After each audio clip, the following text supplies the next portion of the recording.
Dalam nama Bapa dan Putra dan Roh Kudus. Amin. Allah Bapa di surga, kami mengucap syukur bahwa Putramu menyebut Engkau sebagai Bapa. Demikian pula kami diajarnya untuk menyebut Engkau sebagai Bapa. Suatu relasi yang sangat personal antara seorang bapa dan anak. Terima kasih Tuhan, anugerah misteri yang Kau nyatakan itu bahwa Tuhan dan kami dekat, sangat dekat dengan hidup kami. Semoga kami menyelami, menghayatinya sebagai anak-anak Allah yang penuh cinta. Terpujilah namamu kini dan sepanjang segala masa. Amin.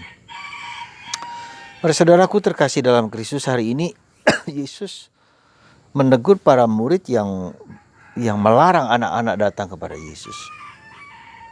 Ya, dan bagian teks ini Yesus mengatakan dan meneguhkan sekali lagi supaya, dan ini menjadi suatu yang menurut saya penting sekali, kalau kamu tidak menjadi seperti anak kecil, engkau tidak akan masuk dalam kerajaan surga. Wow, ini sesuatu yang sangat luar biasa. Ya, kalau kita tidak menjadi seperti anak kecil, tentu saja bukan dimaksudkan untuk kekanak-kanakan, tapi mempunyai jiwa, semangat, ketulusan, kejujuran apa adanya dengan diri kita sendiri, dengan hidup kita. Kita tidak akan masuk kerajaan surga. Dan saya menjadi mengerti betapa ketika orang tidak jujur, ketika kita tidak jujur, kita tidak apa adanya, kita menyembunyikan sesuatu, kita tidak terbuka.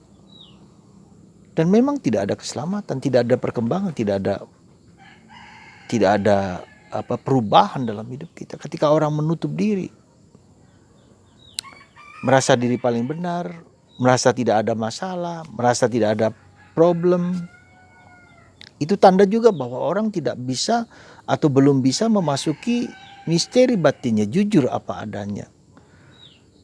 Dan kita seringkali merasionalisasi, menganggap tidak ada apa-apa, padahal sebetulnya ada apa-apa.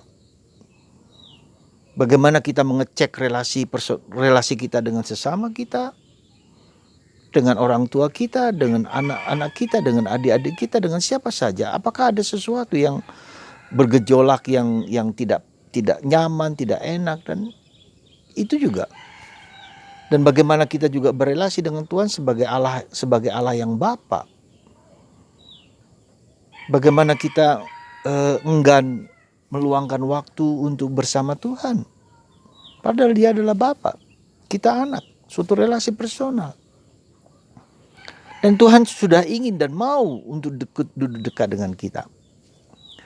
Saudaraku yang terkasih dalam Kristus, saya menjadi mengerti betapa tidak mudahnya menjadi seperti anak kecil. Tidak mudah, sangat tidak mudah. Kejujuran, ketulusan, apa adanya. Nah, saya melihat dari satu aspek lain yang mungkin belum pernah terpikirkan oleh kebanyakan dari kita. Kenapa kita susah bersikap jujur apa adanya dan tulus seperti anak kecil, yang Yesus mengatakan menjadi suatu gerbang, pintu untuk masuk kerajaan surga?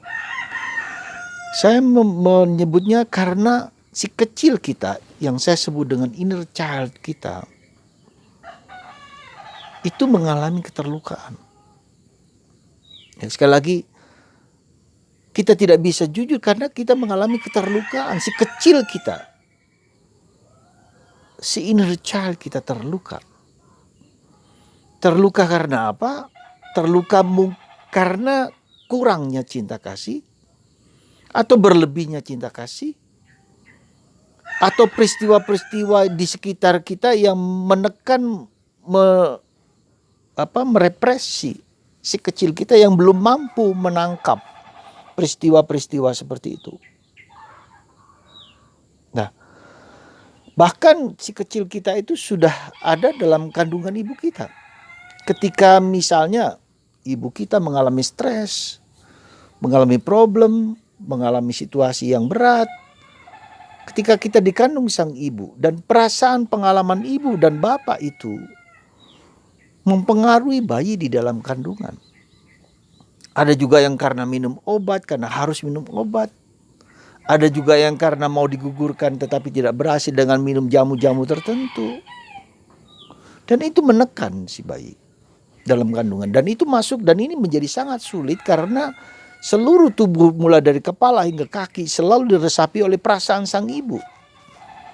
Coba Anda perhatikan, Anda tanya kepada ibu Anda, ya, apa yang terjadi di sekitar, di pengalaman ibu ketika ibu mengandung kita. Belum lagi mungkin terjadi perceraian antara bapak dan ibu yang mempengaruhi perasaan ibu. Ya, belum lagi KDRT, belum lagi problem-problem macam-macam, berbagai macam problem. Ya, disingkirkan atau ibu sendiri unwanted child, anak-anak yang tidak diinginkan oleh bapak atau ibu, oleh siapa dan seterusnya. Nah, ini si inner child ini yang belum dibereskan gitu loh. Mengapa seringkali kita sulit mengampuni orang lain? Karena yang terluka itu bukan saya yang besar, tetapi saya yang kecil. Yang terluka dan dilukai. Entah juga karena terjadi pelecehan seksual, ya, dia menjadi korban perilaku yang tidak baik dari seorang laki, lalu dia punya gejala menjadi gay, menjadi homo. Demikian juga dengan anak gadis, si ibu yang mengendaki anak laki tetapi yang lahir perempuan, atau sebaliknya. Nah, inilah si kecil kita yang harus kita bereskan, kita sembuhkan dalam kehidupan kita di masa lalu kita. Ada seorang teman bertanya, Romo, kenapa harus mengorek-orek masa lalu kita? Kenapa kita harus mengingat-ingat masa lalu kita? Ya sudah, biarkan aja, kita lupakan saja. Silakan itu keputusan Anda pribadi untuk mengambil sikap melupakannya. Silakan, tidak apa-apa. Tetapi jangan lupa ketika nanti kita tua, ya, ketika perbatasan antara bawah sadar dan sadar itu mulai dol, ini akan muncul lagi di permukaan. Si kecil ini akan muncul lagi karena tidak mendapat perhatian, tidak mendapat cinta, tidak mendapat penyembuhan. Ya. Saya memberikan contoh seperti Hitler. Anda tahu Hitler itu dengan kurang lebih ada 10 juta orang dibantai dengan cara yang keji dan cara yang bengis, dengan macam-macam. Yang hari ini kita merayakan Santo Maximilianus Kolbe yang disuntik racun karena membela, karena menggantikan seorang bapak yang mau dihukum mati. Salah satu dengan luar biasa mengerikan. Karena si Hitler ini ketika kecil ayahnya adalah seorang Yahudi dan ibunya seorang Jerman, di mana ayah Yahudi itu menindas, memukul, melakukan tindakan-tindakan bengis kepada ibunya, dan itu dilihat oleh di mata Hitler. Maka dia punya persepsi, saya akan membenci orang Yahudi. Dan itu tertanam dalam dirinya dengan kamuflase ideologi tertentu, dia menghancurkan. Jadi balas dendamnya itu. Dan ini menjadi mengerikan karena luka batin itu bisa menjadi lubang dari kuasa kegelapan untuk masuk di dalamnya. Ya. Lalu menjadi menindas, berperilaku aneh, berperilaku ganjil dalam kehidupannya. Dan itu semua karena si kecil kita. Ya. Nah, saudaraku terkasih dalam Kristus, sekali lagi silakan Anda saya menawarkan ini supaya kita bisa mengolah diri kita sendiri. Mumpung kita masih sadar, masih bisa dimengerti, masih bisa bisa mengolahnya. Ya, kita mengolahnya, lalu kita bisa membereskan itu. Nanti kalau kita sudah tua, kita akan menjadi apa? Menjadi kesulitan bagi anak-anak kita karena perilaku kita seringkali aneh, karena itulah di bawah sadar, dan sulit lagi untuk menyembuhkan karena tingkat kesadaran dan tingkat akarnya itu sudah mengakar kuat. Untuk mengubah menjadi sesuatu yang baru menjadi sulit. Tetapi everything is possible with God. Segala sesuatu menjadi mungkin bersama Allah. Maka saudaraku terkasih, ketika kita tidak bisa mengampuni orang lain, problemnya bukan si besar saya, si kecil saya yang terluka, yang belum bisa mengampuni orang-orang yang telah melukai hatinya. Nah, sekarang karena itulah saya menawarkan ini dan sesuatu yang saya kira perlu kita sadari bahwa itu sesuatu. Kalau Anda misalnya nggak ada masalah dengan si kecil, is okay, fine, bagus. Ya, maka disinilah kita lihat betapa Bunda Maria yang dikandung tanpa noda itu, ya, memiliki memiliki kerelaan, keikhlasan, kecepatan menjawab, melakukan kehendak Tuhan. Kenapa seringkali kita gelisah, kita tidak bisa doa hening, karena di bawah sadar kita ada sesuatu yang kita tekan, kita tindas sehingga kita tidak bisa tenang, tidak bisa hening. Dan dalam hidup kita juga mudah gelisah, mudah cemas, ya. Dan ini yang membuat lalu kita mencari sesuatu yang membuat kita menjadi damai. Maka Santo Agustinus mengatakan, hatiku tak akan tenang sebelum beristirahat dalam Tuhan. Maka penyelamatan penebusan itu adalah Tuhan masuk di dalam bawah sadar kita. Di dalam bawah sadar. Dan ini sulit sekali. Tidak mudah memang antara sadar dan bawah sadar. Masuk di dalam bawah sadar kita, dalam unconscious kita, dalam subconscious kita yang sudah begitu lama dalam sejarah hidup kita, dalam sejarah keluarga kita dan latar belakang kita sebagai orang Jawa, orang budaya tertentu masuk di bawah sadar semua itu. Nah, Roh Kudus itulah yang diberikan Tuhan kepada kita untuk masuk ke kedalaman. Maka ketika kita mengalami perasaan-perasaan yang tidak nyaman, gelisah, cemas, itu sebetulnya kita bersyukur supaya itu dibongkar, diberi perhatian, disembuhkan.